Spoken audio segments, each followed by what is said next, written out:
And next up here we have the San Antonio Spurs, who were the sixth seed in the Western Conference at 13 and 9.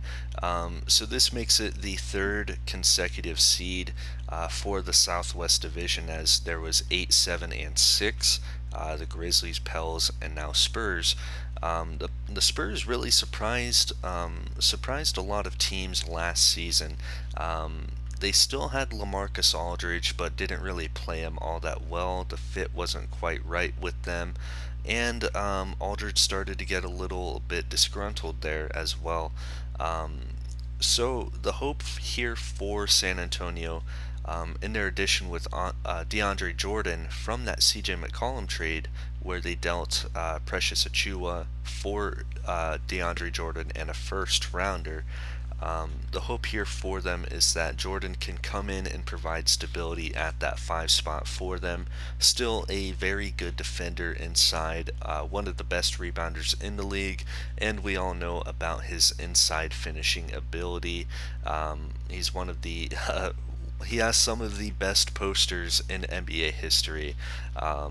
So even though he's getting older at 33, he's still a very smart and calculated big man who does a lot of the little things for you.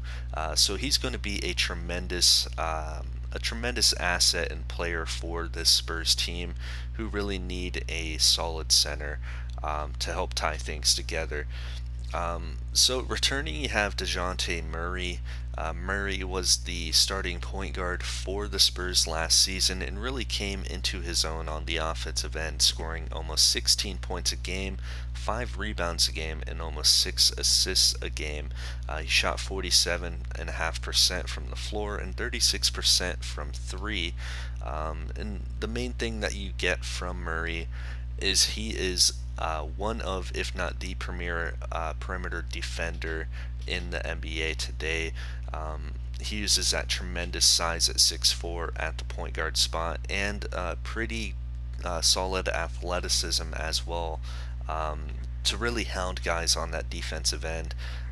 He gave Donovan Mitchell a few fits in the Jazz series last year, where they lost to the Jazz in 3 games. It was a very close and a classic series in 3-and-D. The Spurs took Game 1 against the Jazz on the road, and were very close to winning Game 2 at home until Ricky Rubio hit a three-point shot to go up 3, I believe, with about point 0.2 or point 0.3 left. But at point 2 or 3, with the game clock, the Spurs took a timeout, and they gave the ball to Lonnie Walker. Walker hit a turnaround fadeaway corner 3 that would tie the game, but it was revealed that it came just after the buzzer, so it didn't count, and the Spurs ended up losing Game 2, and the Jazz forced Game 3 in Utah, where the Jazz ended up winning another close game on the back of Donovan Mitchell. So Lonnie Walker really had a breakout season last year for the Spurs. He only put up about 17.5 points a game for them, but he really came on late in the season and carried that momentum into the playoffs, where he really had a strong showing. If I remember right, he averaged about 30 points per game in the Jazz series, and really was going toe to toe with Donovan Mitchell at that 2 guard spot and matching him shot for shot, really. So they're hoping that Lonnie Walker can come back and keep that momentum going. He's a pretty solid defender at that 2 guard spot, very opportunistic in passing lanes, and gets a lot of steals because of it. On the offensive end, he's a tremendous slasher, uses that 6'5" size to get inside and finish over top of defenses, and he's a pretty skilled shooter as well. So Walker can definitely have really an even stronger breakout season with the touches that should be coming to him after that playoff run that he had. I wouldn't be surprised to see Lonnie Walker become an all-star this season and average about 23, 24 points a game for them. Coming back is Rudy Gay. Gay garnered some interest in free agency from other teams. But he ended up opting to stay with the Spurs. He had a pretty strong year last season, which is pretty consistent with his career as well. He's a career 17 point per game scorer, very skilled scorer. He can score, inside, mid range, outside. He can really get a bucket from anywhere on the floor. He's been with the Spurs for 4 years, going on 5 years now. He got a 1 year, $17 million deal from them to stay. I'm sure he was looking for something a little bit more long term. Maybe that's why he was fielding some offers from other teams instead of signing outright with the Spurs. Um, but regardless, still a great pickup for San Antonio to bring Rudy Gay back because he's a tremendous veteran presence for the squad as well. Really, he's the leader now. Now that LaMarcus Aldridge is out of town, they're going to be relying on Rudy Gay to really right the ship here. If any turmoil tends to happen to this Spurs squad during this season. Also joining the Spurs this season is Marcus Morris. The other Morris twin got signed to a 1 year, $26 million deal. So he's getting paid this year. He averaged only 8 points and almost 5 boards a game last season in Phoenix, but he still shot the ball pretty well. So the Spurs are anticipating that they can bring Morris in as a starter, potentially at that 3 spot, and really be a lights out shooter for them and space the floor at an elite level for DeJounte Murray and Lonnie Walker, and even Rudy Gay to slash inside and get buckets in the paint. As we mentioned with DeAndre Jordan, he's also going to be trying to get some easy buckets inside, which really makes that fit with Marcus Morris even better for the Spurs. Rounding out their bench here, we have Rondé Hollis Jefferson. He's 26, heading into his 7th season in the NBA.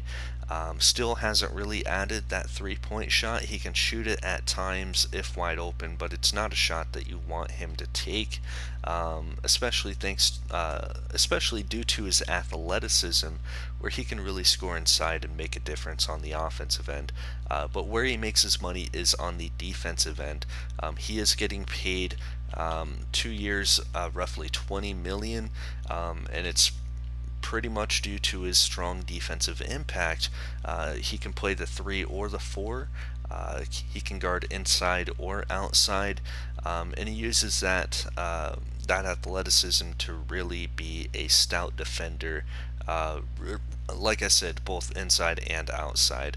And then next we have Glenn Robinson. Robinson is still with the Spurs after that 2-year deal. 3-year deal, because he has a player option next season. He is getting 8.5 million this year and then 9 million next year if he wants it.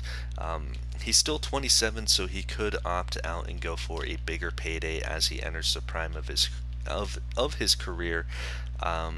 Which really, I'm not sure if he's going to be able to garner that type of money on the open market. He is a good shooter, pretty solid athlete at that 3 spot, pretty solid dunker.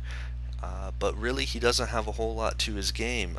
He's not a very strong defender, not a good playmaker by any means, but what he can provide for you is timely 3-point shooting, as well as some finishing inside, such as in transition or off even back cuts. Also returning to the Spurs is Trey Burke. Burke, as some of you may know, was taken with the 9th overall pick in 2013. Really hasn't had a career that lived up to his hype coming out of Michigan, where he was National Play of the Year, I believe. If not, he was a candidate. But he's still just a tremendous scorer at that 1 spot off of the bench for San Antonio. Really carried them in some games, carried their offense, especially before Lonnie Walker really burst onto the scene offensively. Trey Burke was really getting it done for them, even off the bench, in a Lou Williams type of role, where he just comes in and he gets buckets. I don't think he's ever really going to be a starter in this league. He's 28 already, and really hasn't figured out a way to be liable on the defensive end. Um, or excuse me, reliable on the defensive end. But like I said, he's a great shooter, and can really get some buckets when he's feeling on. So Burke coming back, he's still on a 1-year, $5 million deal with a player option for next season for the same amount. I imagine he'll end up staying in San Antonio, and he might be here for a while. I know ownership is very high on Trey Burke as that bench scorer for them. Um, Also returning is Keldon Johnson. Johnson was taken with the 29th pick of the 2019 draft, and he can still carve out a role for himself as a perimeter shooter for them. He does provide some decent defense at that two guard spot, but really you hope that he can take his shooting to the next level and really become one of the elite shooters in the NBA. He still has time to do so. He's only 21 years old, so he can definitely keep adding to his game and grow into a pretty elite role player. Next year we have Oscar Shibwe. I'm hoping that's close. Oscar Shibwe is a rookie for the Spurs. He was taken with the 21st pick of this year's draft. He's kind of a throwback big man. If this were 1992, he'd be one of the top power forward prospects, I think, in this year's draft, thanks to his inside presence. He has very long arms, very long reach, and he can really crash the boards pretty well for them. Um, he'll be an intriguing prospect to watch develop further. He has great athleticism for a guy his size at 6'9", 250 pounds. And he's a pretty solid defender thanks to that long reach and wingspan. He's able to alter a lot of shots. And really, he could be a pretty positive impact player for them off of the bench this season. Next, you have Ben McLemore. McLemore is a tremendous shooter, just 28 years old, yet it feels like he's been in the league for a while now. He'll be heading into his 9th season in the NBA, and he's on a pretty good deal for what he provides. He's getting paid $3 million this year, $2.85 million next year, and then $2.7 million in 2023. That's about 3 years, $9 million, $8.5 million, which is really a great value for a guy like McLemore who can provide timely shot making for you off of the bench. And he's still a pretty decent athlete in his own right as he's entering the middle of his prime. And then rounding out the bench, you have Luka Samanic, who has been featured in some trade rumors as of late, so he could be on the move. He's a pretty solid prospect coming out of Croatia, drafted with the 19th pick of 2019. He has great size at 6'10", 227, and he's a very skilled player for a guy his size. Pretty solid athlete as well. So hopefully Samanic can keep adding to his game and really become a difference maker for the Spurs squad in that second unit, if he's not traded, that is. And then finally you have Sadiq Bey, taken with the 14th pick of the second round in 2020 out of Villanova, another tremendous shooter for them. Jared Butler, he was taken with the 20th pick of the second round in this year's draft. Probably won't see a whole lot of playing time, but he is a great shooter as well. So really, he could be a decent player in emergency for them if someone were to get hurt. And then finally, we have Sharif O'Neal, the son of Shaquille O'Neal. Sharif isn't nearly the physically imposing, dominant player that his father was. As we all know, Shaq was one of the greatest centers of all time. This isn't the case with Sharif. Sharif is a bit of a different player. He's a little bit of a shooter, not quite as efficient as you would want him to be, but he does have some athleticism in his game. Um, Really, they just took a flyer on him with that 23rd pick in the second round, and they're hoping that that O'Neal can kind of come into his own and step out of his father's shadow and at least become a decent role player for the Spurs. And finally, we have the Season 1 champions, not Season 2, but Season 1 champion, Dallas Mavericks. Dallas had a very strong offseason with a few questionable decisions that we will evaluate here. But obviously, the main piece of this Maverick squad that makes them so deadly is Luka Doncic. Luka was the third overall pick in 2018. Really came out guns blazing as a rookie, scoring 21 points, almost 8 boards, and 6 assists a game. Shooting efficiency wasn't quite there yet, but as you can see, um, in season one of 3&D, he really came into his own as a scorer, putting up 27 a game while shooting 55% from the floor and 36.5% from three. And then he really just became a more efficient shooter last season, in season two, where he still scored 27 a game, had 7 assists, a career high per game, and then shot the ball still at 55% from the floor, but 39% from three. And he's really become a much better free throw shooter as well. So you hope that Doncic can keep adding to his game. Just 22 years old, the sky's the limit for this kid. But he will be a restricted free agent. Let's see here, at the end of this season, so they will be having to pay him a ton of money with that max deal, um, which, although it's worth it for the Mavericks, it could hamstring their team building here in the next few years, especially while they have to re-sign Kristaps Porzingis after 2023. If he doesn't opt out, he could opt out for bigger money as well for a longer deal. So speaking of Porzingis, they retain him, and he really came into his own last season.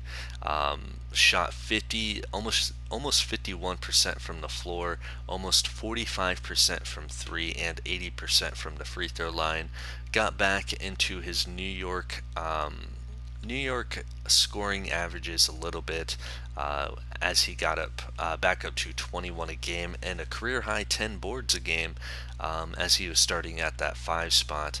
He really came into his own as a defender inside for them. He uses that 7-3 frame to really hound ball handlers in the paint as they're going up on drives, and he's one of the best shot blockers in the league thanks to that height. Really, just a truly unique player. Kristaps Porzingis is at that 5 spot and even the 4 spot if needed.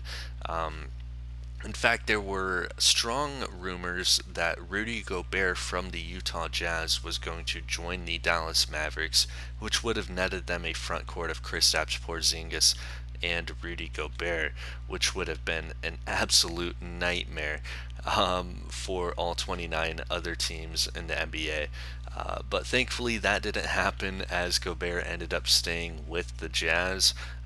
So Porzingis looks like he'll be stuck at that 5 spot again, where he can really make an impact not only on the defensive end but also on the offensive end by pulling out the other team's centers and really spacing the floor for Doncic to slash inside. But joining the Mavs, you have Derrick Rose. Rose joined on a very solid contract for his production value. While he's 32 years old in the tail end of his prime and likely to start declining soon, the Mavericks did sign him to a 3-year deal worth about $31 million. He does have a player option in his final year at $11 million, which he possibly will take depending on how his career winds down as he exits his prime. Had a bit of a down year for Detroit last season as some of their young guys really developed and became high impact players in Detroit. He only averaged 11.7 points a game last season. But the hope here with Rose is that he can really provide a spark for the Mavericks off of the bench. They did just trade away Jalen Brunson, so it'll be interesting to see what Rose can provide to this team as a veteran and a leader off of the bench. Um, Next year we have Dorian Finney-Smith coming back for the Mavs, entering his sixth season, just 28 years old. He was an undrafted guy, so a great hustler. Really grinded to get his spot here and his starting role with the Mavericks. He's a great defender, pretty solid three-point shooter to boot. He's really the ideal pairing for a guy like Luka Doncic because he can take on the best scoring option that the other team has to offer. And then on the offensive end, he's a pretty solid kick-out option along the perimeter. So great to see Dorian Finney-Smith carve out a role for himself in Dallas as he's one of the elite role players in the league today. He will be getting paid after this offseason, or excuse me, after this season, as he's just at $4 million this year, and surely he's going to have some suitors as an unrestricted free agent. So it'll be interesting to see if Dallas can hang on to Finney-Smith here, because I'm sure there will be a lot of teams pining for his services next summer. So coming to the Mavericks on a very controversial deal is Kendrick Nunn. Kendrick Nunn is a very talented scorer at that point guard spot. Pretty decent defender as well. Not quite the playmaker that you would want as a point guard, but when you have Luka Doncic creating for others on the perimeter, it really doesn't matter. Nunn is going to be a elite off-ball scorer for the Mavericks. The only question with him is the contract that the Mavs gave him. He's making $30.61 million this season. Excuse me, $30.61 million this season, followed by 32.14, 33.67, and then finally 35.2 million in 2024 with a player option. So that's about 4 years, roughly 130 million. So a very large overpay for Kendrick Nunn. We'll see if it's worth it for Dallas, because he can really fill it up. He could be a strong number 3 scorer for Dallas behind Doncic and Porzingis.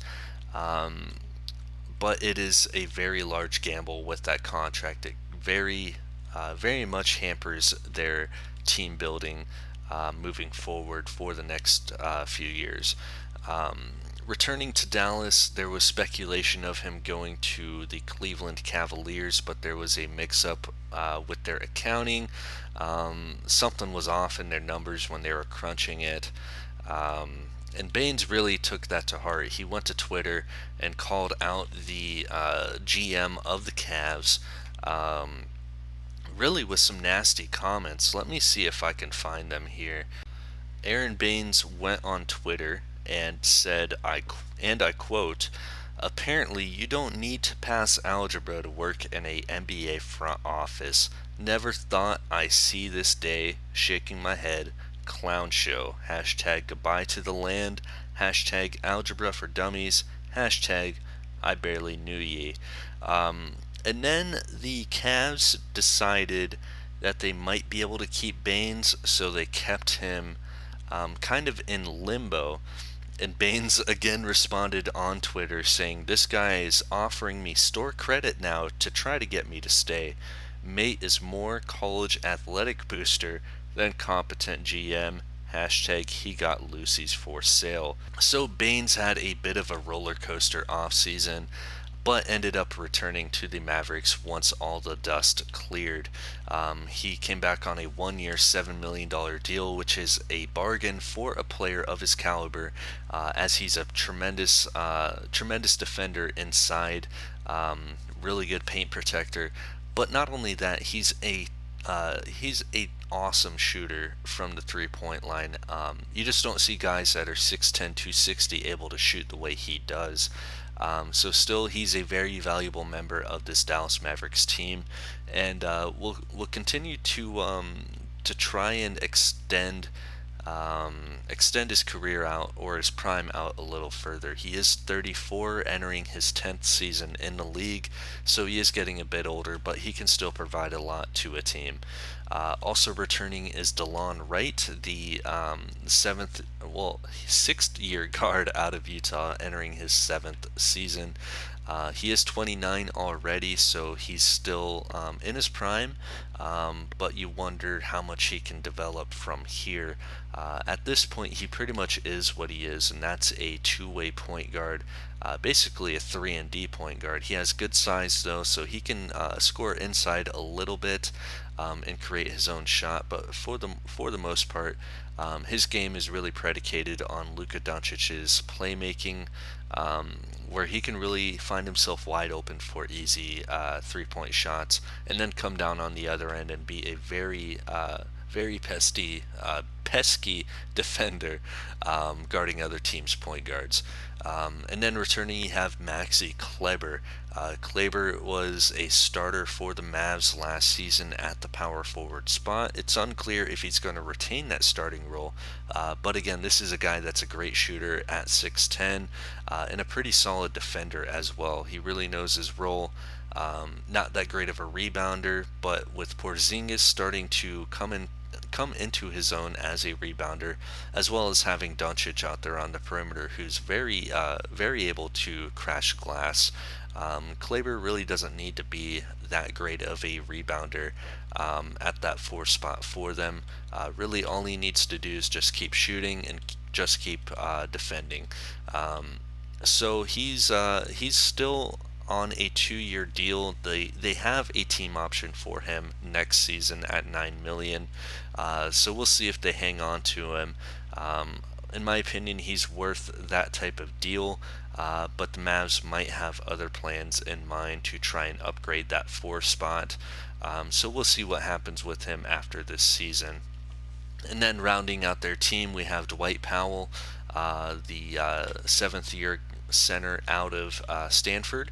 He was drafted in the 2nd round back in 2014, and really his playing time has fallen off the past few years, thanks to the rise of Maxi Kleber, and then the addition of Aaron Baines, and then they also had Boban Marjanovic last season as well, getting some minutes. So with maybe Marjanovic leaving the Mavericks, maybe Powell can come back and really provide them with a spark off of the bench. He can play either the 4 or the 5. He's added a 3-ball to his game a little bit, and really he's just a tremendous athlete for a big man. So really they could use him down low to try and spark some plays in case Baines or Kleber are having a rough night. Then they also brought in Thad Young on a 1-year, $5 million contract. He does have a player option after this year for $5.24 million, which he could very well end up taking, as he is 33, just exiting his prime. He likely won't see a whole lot of time for the Mavericks. He's just really more of a veteran presence for them and can really help out the young guys on both ends of the floor. So a great pickup there for the Mavs, and getting Thad Young really provides insurance for them in case somebody goes down. And then rounding out the roster, you have Darius Bazley. He was traded from OKC for Jalen Brunson. So the Mavs must have strong expectations for him. He's only 21. Really hasn't seen a whole lot of time in OKC. So hopefully he can come in and really come into his own with the Dallas Mavericks. They did give up a very productive and steady player in Jalen Brunson, who was huge for them in their title run and their run to the Western Conference finals last season. And then finally, you have Cassius Stanley, who had a pretty solid rookie showing as the 30th overall pick in the first round out of Duke last season. Stanley, he's a pretty solid shooter and a very strong athlete for his position. Not quite a great perimeter defender yet, still lacking a bit on that end of the floor, but he is a pretty high upside guy, so they're hoping that he can really hone his defensive craft a bit and become a more viable defender for them along the perimeter. But that does it for the Southwestern Division. Obviously, you have the Dallas Mavericks, who were the second seed last season, and they won an NBA title, or excuse me, a 3-and-D title in season one. So they're hoping to get back to the NBA Finals after adding Derrick Rose, Kendrick Nunn, bringing back Aaron Baines, and then retaining guys like DeLon Wright, Maxi Kleber, and then Dorian Finney-Smith and Kristaps Porzingis. So they're a very strong team, and I imagine they won't fall off anytime soon as long as Luka Doncic is healthy and happy in Dallas. Otherwise, it's a very talented division. You know, 4 teams made the playoffs last season from this division. The Memphis Grizzlies got a lot better this offseason, so they could keep climbing the Western Conference standings. The Pelicans, while they dealt CJ McCollum, they still have Zion Williamson and Brandon Ingram, and then added Jalen Green to replace McCollum. And Green looks to have a very strong impact right out the gate for them at just 19 years old. The Spurs, they are still getting better as well. They added DeAndre Jordan to replace LaMarcus Aldridge, who was unhappy last year and really didn't play a whole lot for them. With the emergence of Lonnie Walker and DeJounte Murray, they have a pretty set backcourt. They brought back Rudy Gay, and then they added Marcus Morris as well to round out their main rotation. So the Spurs are going to be deadly as well, or at least dangerous in the West. And then finally, who am I forgetting? The Houston Rockets. You really can't keep a team like the Rockets down. They're perennially one of the main teams that just constantly make the playoffs every year in the West. They hadn't done so the past 2 seasons with Harden and Westbrook. But with them figuring out a little bit further and adding some more to their team, they'll have Jeremy Grant for a full season, Jakob Poeltl for a full season. They added Kent Bazemore and Justin Jackson. They're hoping that they can get back into the playoffs.